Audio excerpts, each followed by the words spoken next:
பொள்ளாச்சிக்குள்ள கல்யாணம் காது குத்துன்னு காது விழுந்தா போதுங்க, நம்ம சின்ராஸ் ஊரை வரைஞ்சு கட்டிட்டு கிளம்பிடுவாங்க. சின்ராச கையிலேயே பிடிக்க முடியாது. பாத்தீங்களா, பாத்திருக்கியா? இங்க பாருங்க எத்தனை இருக்கு. நீ இதுக்கெல்லாம் போகல அப்படின்னா குடும்பத்துக்குள்ளேயும் சொந்த பந்தத்துக்குள்ளேயும் சங்கடம் வேற வந்துடும். பொள்ளாச்சி அப்படின்னாலேங்க தென்னை மரத்துக்கும் செழிப்பான விஷயங்களுக்கும் பேர் போன ஊருங்க. இன்னைக்கு தென்னை மரமே போயிட மாட்டிருக்குது. அந்த மாதிரி இருக்குது தென்னையோட நிலைமை, தென்னை விவசாயிகளோட நிலைமை குறிப்பா. அப்போ தென்னை மரத்துக்கு ஏன் பிரச்சனை அப்படின்னு கேட்டால் கம்ப்ளீட் ஈல்டு டிராப்புங்க, ப்ரொடக்ஷனே கிடையாது. அதாவது 100 காய்க்கு 20 காய் 25 காய் கிடைக்கிறதே மிகப்பெரிய விஷயமா இருக்குது.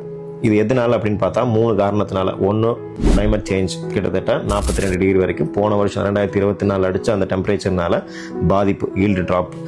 2வது வில்ட். 3வது வெள்ளைப்பூச்சி. அது போக நிறைய இருக்குதுங்க.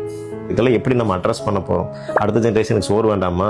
மண்ணு கொடுக்க வேண்டாமா? நல்லா தண்ணி கொடுத்துட்டு போக வேண்டாமா? நம்ம மட்டும் ஆண்டு அனுபவிச்சுட்டு போயிடலாமா?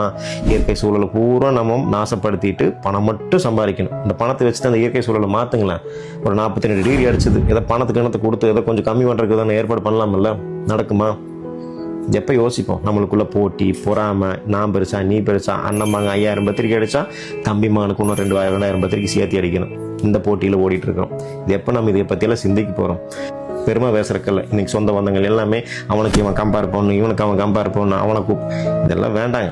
நம்ம என்ன பண்ணுறோம், அடுத்த தலைமுறைக்கு என்ன பண்ண போகிறோம்? சூழல் மாறிட்டு வருதுங்க. அடுத்த ஜென்ரேஷனுக்கு சோறு இல்லாமல் போயிட போகுது. கொஞ்சம் கவனமாக, ஒரு ஆக்கப்பூர்வமாக கொஞ்சம் சிந்தனைகளை மாற்றிக்குங்க. கொஞ்சம் எது ஆடம்பரம், எது அத்தியாவசியங்கிறது முதல்ல புரிஞ்சுக்குங்க. குடும்பத்தை பலப்படுத்துங்க, சொந்த பந்தங்களை பலப்படுத்துங்க. நம்ம ஒன்றா நிற்கணும். இதுக்கான கூட்டு முயற்சி வேணும். அப்போ தான் இந்த இயற்கை சூழலை நம்ம திருப்பி எடுக்க முடியும். இதுக்கான ஒரு இடத்த நம்ம தேடி அடுத்த ஜென்ரேஷனுக்கு நல்ல விஷயத்தை கையில் கொடுத்துட்டு போவோம். சிந்திச்சு